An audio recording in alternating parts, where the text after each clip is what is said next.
2013 December 19 കേരളത്തിലെ box ഓഫീസുകളിൽ ഒരു കൊടുങ്കാറ്റടിക്കുകയാണ്. ദൃശ്യം.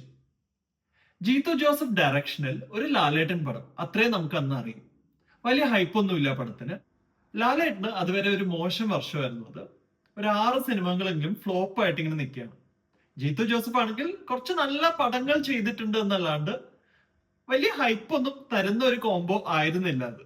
അവരാ പടം പ്രൊമോട്ട് ചെയ്യുന്നതും ഒരു ഫാമിലി ഡ്രാമ, ഒരു കുടുംബ ചിത്രം എന്ന രീതിയിൽ തന്നെയാണ്. ഇത് ത്രില്ലർ ആണ്, അങ്ങനത്തെ ഒരു സ്വഭാവം ഉണ്ടോ എന്നൊന്നും നമുക്ക് ഒരു ഐഡിയ ഇല്ല.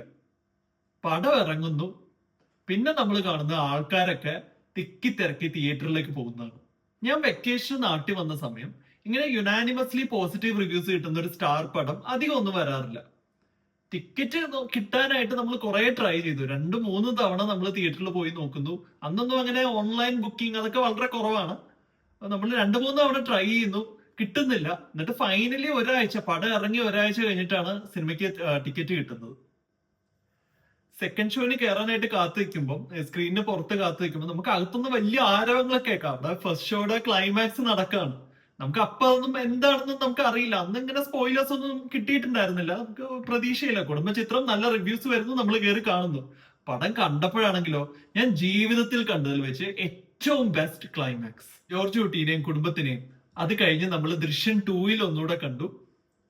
സാഹചര്യങ്ങൾ കൊണ്ട് OTTക്ക് പോയ ഒരു പടമാണത്. OTTക്ക് പോയിട്ടില്ലായിരുന്നെങ്കിൽ ഒരുപക്ഷെ മലയാളത്തിന്റെ ബോക്സ് ഓഫീസ് റെക്കോർഡുകളെല്ലാം ഇപ്പൊ ഈ ലോകമൊക്കെ നിൽക്കുന്ന ഒരു സ്ഥലത്ത് ദൃശ്യം 2 വന്ന് നിന്നേനെ. ദൃശ്യം 1ന്റെ തന്നെ അത്രയും അടിപൊളി ക്ലൈമാക്സ് ആണ് ദൃശ്യം 2ന്റെ.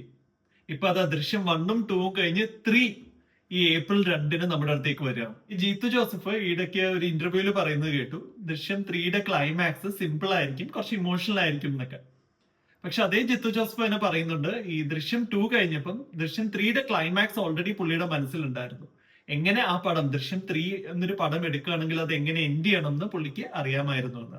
ആ ക്ലൈമാക്സ് ആണ് ലാലേട്ടനടുത്ത് പിച്ച് ചെയ്യുന്നതും ആ ക്ലൈമാക്സിലേക്ക് ഓർഗാനിക്കലി ലീഡ് ചെയ്യുന്നത് പോലെയാണ് പിന്നെ ദൃശ്യം 3 ഉണ്ടാക്കിയെടുത്തത്.